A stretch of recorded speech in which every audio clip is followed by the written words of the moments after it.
All right. So Bill Cosby, this is still something that's in the news, and it seems to be getting worse and worse because every day it seems that there are more women coming out accusing him. I think now they're like up to 26 or something like that. Oh my gosh, yes. And Let me just go ahead. No, you go ahead. Go dive in. I wanted to give like the listeners a little bit backstory because sometimes you think that people know how this whole thing started, and some people are picking it up midway. That's true. So there was a comedian called by the name of Hannibal Buress. I've never heard of him before, but I guess he's an upcoming comedian. And he had a couple of stand-up shows touring like little mini colleges and like little, I guess bars and stuff like that. I think a lot of the people like the Chris Rocks and the likes know that he's a very funny guy. Never heard him before. Really don't know who he is. So he was in Philly back in October, and he was making a joke in terms of the fact that a couple of years ago, Bill Cosby had lectured the black community on kind of like pulling up your pants and like, the youth acting, accordingly because, they, instead of being like out on the streets with their pants hanging down and like going in and out of jail. Yeah. And that was a bit of an uproar because the black community was kind of, oh, you're airing our dirty laundry, blah, blah, blah. So the comedian went on to say, it's funny that Bill Cosby is in the authority now to be telling black people to pull their pants up when he was back in the days. He needed to pull his pants up because he was raping girls back in the days. Sounds like a good joke. That was supposed to be like a off-cuff kind of joke because it was like, I guess those allegations were in Bill Cosby's times in the 70s and 80s. And I guess this comedian is a little older. And knew about it at the time, so I guess he kind of interjected into, I guess Bill Cosby being old now and kind of trying to be like the righteous person. And someone recorded it, and it just snowballed from there. Yeah. See, my thing is this, and I don't want to ever discredit a woman who has been violated, and women have to support each other because if you don't, it'll lead to a situation where women are not going to want to come out because they're going to think that people aren't going to believe them, or they're going to be their image is going to be smeared, or they're going to be seen as a whore. They're going to be shamed. Yeah, I get all of that. However, I think that this 26 number works both for and against him because it sounds bad, but you mean to tell me out of 26 women, nobody ever said anything? I can get a couple of them. They were intimidated. Maybe they're paid off. But then there were some women on some news show last night, and they were saying that none of them, it was like 7 of them sitting there, none of them had been paid off. So if you hadn't been paid off, what was your reason for not saying anything all of this time? It just strikes me as very, very odd. And I think that, it's just a harsh allegation because once you say that about somebody, it's out there. It's in the atmosphere. People are always going to run with it, just like that comedian. I don't know if the comedian even thought it was true, but it's just something he'd heard, and he's like, let me just throw this out here. And, once you say it, you can't take it back. And I just think that his legacy is just so important to our people, and to have it smeared is just, it's a horrible thing. And I think we need a lot of investigation before we come to any conclusions. In the age of such viral stuff, it's never going away. Never. And I don't know how that's going to the thing about it is they're saying that the statute of limitation has ran. It's not even. It's run out. It's gone at this point because it's 10 years. Yeah. And they said the 2 ladies that kind of went forward back. I think one is 50 now, one is like in her 70s, something like that. And one, she was she works for an agency. She worked for an agency back in the days. And then the other one, I think, was an up-and-coming model or some sort of in the industry. Of course she was. She was led to believe that he would be one of the right person to kind of help her with her career. Of course she was. The thing about those 2 people is they said that they settled out of court. And what I'm hearing is when you settle, it doesn't always mean that you're guilty. It just means that you don't want to put your family and their family through the legal system. And, Exactly. People settle all the time, even whether they're wrong or right, because it's just easier to make it go away. Yeah, so the statute of limitation is kind of like drawn out. It's been, exhausted. It's been 10 years now. So it's not like they can have any proof or they can retry him or they can kind of, they can't arrest him or do anything now because it's been so long. Yeah. So it almost seems, and I get it, I don't, like you said, I don't want to discredit people's experience. Maybe they feel like, well, I've covered this up for too long, so maybe this is my time to feel like to purge. But I don't see what they're going to get from saying that, unless I've heard recently that these people just want his career to be just over. I heard some people want him to turn in all of his awards, his Emmys exactly. and stuff. They want his Emmy to be taken away from him, all this other stuff, which has nothing to do with his character, because he won those Emmy for his talent, for his TV shows, and for his writings, and for, so just because let's just say he did do those things, that has nothing to do with his, him being a good actor. It just you got to separate. Even if he's guilty, you got to separate the man from the artist. Yeah, and, so I don't. We do that all the time. He's gonna do what? Well, see, my thing too is he didn't get an Emmy for being a good person. He got an Emmy for being a good comedic actor. Well, it's almost like the Woody Allen thing when he got that award, that Lifetime Achievement Award at the Oscars, and people up in arms because, he's a quote unquote maybe child molester. I don't know. He ended up marrying his stepdaughter, and people thought it wasn't right to give him a Lifetime Achievement Award, but the award was for his work. It really has nothing to do with who he is as a person. And, especially in this day and age of social media, we see a lot of great artists and entertainers who behave poorly behind the scenes, and we keep giving them chances over and over again. So obviously we subscribe to the school of thought that I can appreciate your art but not like you as a person. Case in point, Chris Brown. I think he's a marvelous entertainer. I think he's an asshole in his personal life, but it won't stop me from listening to his music. Right. But I just think with the whole rape thing, because rape is it's such a personal violation, that I feel like, what does it say about you that if you were raped, you'll take money as opposed to trying this man criminally? Because if somebody raped me, I'd want them in jail. That's that's how we rectify this situation. Right. You don't give me money. Money's not going to make me feel better about what happened. Yeah. Because I'm still going to feel terrible seeing you live and thrive. Yeah. I'm not every time I turn on TV land, here you are smiling and shit with your 5 kids. That would not be good enough for me. So to me, it says something about you if you're willing to take money to sweep it under the rug. Because if you really felt violated, and then there was another chick who was on there talking about, well, the first time he put some shit in my drink and I woke up, he was taking it. Why is there a second time then? If you woke up with your panties off and he was touching you and you didn't like it, and he's suspect, why is there a second time? Shit like that makes me look at you like, you know what, you're full of shit. Right.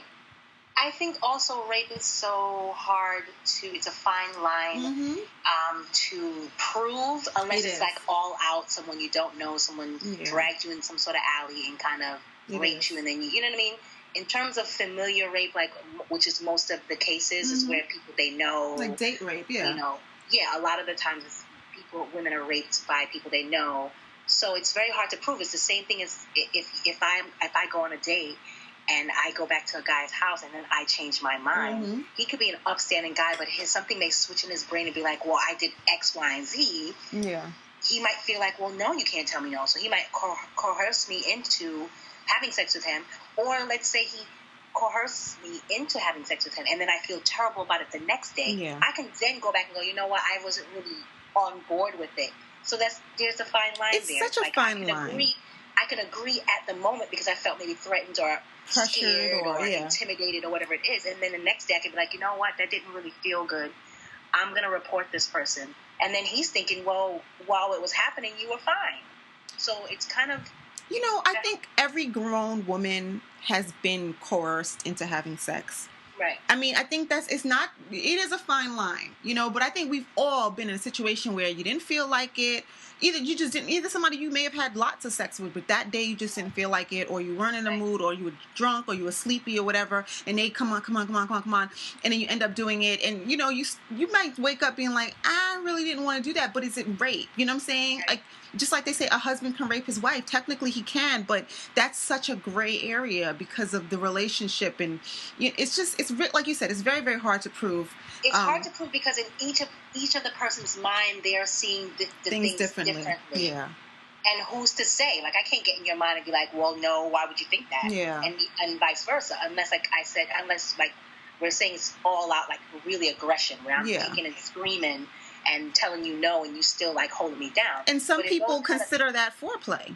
Exactly. You know, I mean, there's people who, you know, you'll see like sometimes that people have bruises in their in between their legs and all types of stuff, and that's from consensual sex. So you just, it's so hard to prove when you know that person. But I just feel like, you know, this man, you know, you know he's a married man. Why are you going with him to the Playboy mansion or wherever you guys are going? And why are you putting yourself in a situation? Not saying that because you go, he has a right to rape you, but it speaks to your character that you are getting in a situation with this person where this can transpire. I don't know. I don't feel good about it, and I'm reserving judgment until there's some concrete proof. I am too. The sad thing about it is I don't think it's going to be proven in any kind of way. So his career is just going to be, his image is going to be tarnished. It is. Based on a few dozen people that feel the need to kind of say, you know what, this is my time to whatever, to be out there, or it's my time. Even if I had a relationship with him and nothing really happened, but it didn't end well. Yeah. This is my time to say what I need to say. And it's sad that he's going, I mean, hopefully something will come for it, and then he can redeem himself or something, you know. See, but I don't know that he will. If it was one woman, then maybe, because maybe that woman can come back and say, you know what, I made this up, or they can, you know what they always say, like in that, there's a loophole, like there's a lie, or or like they say in that show, the first episode of How to Get Away with Murder, you know, she's like, what's the first thing you do is you discredit your witness, you know. So if they were to peel her layers apart and say, well, this woman accused this guy of rape and she's done this and she's done that, then you'd be able to look at her and now she's not a credible witness anymore. But with 26 women, that's going to be pretty difficult to do. Some of them do have sketchy passes, but I'm sure some of them don't. Right. So it's, you know, but the sad thing too is that I understand why he's not saying anything. I mean, it could be legal reasons, but bigger than legal reasons, I think Bill Cosby's just the type of man that I'm not going to entertain this shit. Yeah, dignify it. Yeah, that's how I feel. Why he's not saying anything. Like, I'm not even going to entertain this shit. Like, you know, I'm 70. How old is he? 70 something, 80 something. Yeah. Like, I feel like he's that type of man. Like, I'm not even going to respond to this shit. But and his lawyers are asking him not to come. I mean, because what are you going to say? Yeah, I didn't do it. All he's going to say is, without giving any details to get into it, all he can say is, I didn't do it. I mean, that would work, though. I take that. Yeah, but people still want to know, well, why do you think that, you know, if I decide to sit down on an interview and say, you know what, I'm going to address these things and be like, well, I didn't do it. You know, the interviewer is going to go, well, what was your relationship with Kelly Burgos? Well, see, I would say this. I would just say, I don't know that I would even sit down for an interview. I would just make a statement. Like, yeah. I didn't do it. And add a couple extra words if you want to, but that's all I need. I didn't do it. Right. You know, that's true. The fact that you don't have to sit down with anybody. Right. These women are. Or you can sit down with somebody who you trust and you feel like, I mean, you can sit down with an Oprah Winfrey or somebody who you feel will handle it tactfully and will respect your wishes and, you know, will get to ask the questions in a way that you don't feel like you're being interrogated or you're sitting on a stand. I don't know. I just think he needs to say something, but I understand why he doesn't. Right. Yeah. At some point, he's going to have to be forced to make a statement because it's not going to go away. Yeah, and I just think it's sad because I feel like it's not fair that they pulled the TV shows off because it's not fair to the rest of the cast. Those people didn't do anything wrong, and there's some of them who may be living off of those royalty checks, and now they don't. That's money out their pocket. You know, the show has nothing to do with him. And also, they're pulling it without. Again, he's guilty. There's no trial. Yeah. They don't even know whether this is true or not. Whether, you know, but I think they're just trying to appease the women in the deal, and that's the thing about women. They seem to kind of get away with a lot of things because they're women. Yeah, they're trying to cover their ass because if TV Land continues to run his show, what they're going to do is they're going to start, you know, coming at TV Land. It's just like the thing with, what's that chick's name? Paula Deen, when she made those comments. And people started pulling her shit, and she's the Food Network or wherever she's on. And because it's not about so much what they think about it. It's like they don't want the backlash from the public. So it's like they want to distance themselves from the situation. Right. And I kind of understand it from a corporate point of view. Because they don't want to say, well, we support. Yeah. Then you're still accusing him of something that you don't know whether he did it or not. Exactly. But I guess they're looking at the big picture, like, you know what, we'll pull these couple of shows and just, you know. We'll wait and see. Maybe. But I don't know. All right, well, next topic. Well, speaking of the law, this is something, I don't know if you've heard about it, but this story just came out and I find it a little annoying. Did you hear about Mark Wahlberg? No. So Mark Wahlberg wants to be pardoned. He has a criminal record, apparently. You know, he used to be a bad boy back in the day. He was a rapper or whatever. Well, apparently he was a really bad boy because he, when he was 16 or 17, he punched some Vietnamese man in the head in the street, like some random, just violent shit that he did. Called him racial slurs. But he punched the man so hard that the man was partially blind or partially deaf. One of the two, as a result, to this day. So he got arrested. He did 45 days in jail, and now he has a record. He's a felony assault or whatever it is. And because of this, and now, you know, he's saying he's a different man, blah, blah, blah. But, you know, he owns some restaurants or something. But in certain states, he can't open restaurants because he's a felon.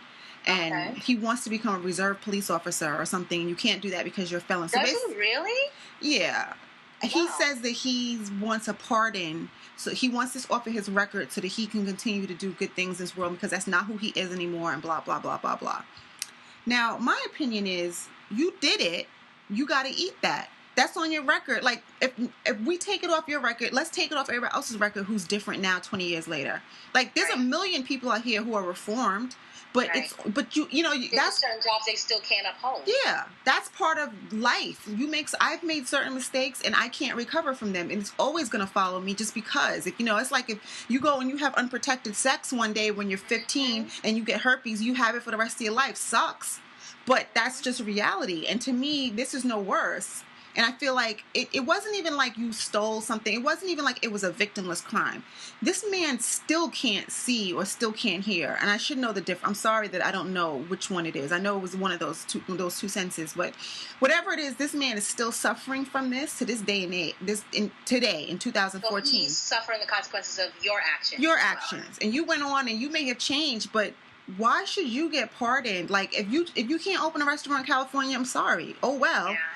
My heart bleeds for you. Words. You can make movies. You know, like, my heart bleeds for you because Mark Wahlberg, you can't open a restaurant. Like, you know, some things you just can't do it. That's just something you did wrong. And yeah, it's following you, but either we're going to pardon everybody who's had a good record. We're going to change that law. I agree with you. I think unless we're going to change that law, then you need to eat that. And this is just another thing that's just one thing you can't do. Do something else. Yeah. You have options. Yeah. I'm surprised. I did not know about this. Now, how did this come up? It just came out. I just heard it yesterday, I think, or 2 days ago. It was on Wendy Williams. It was on The View. Okay. It's probably like on TMZ or something. But yeah, it just came out. He wants a pardon.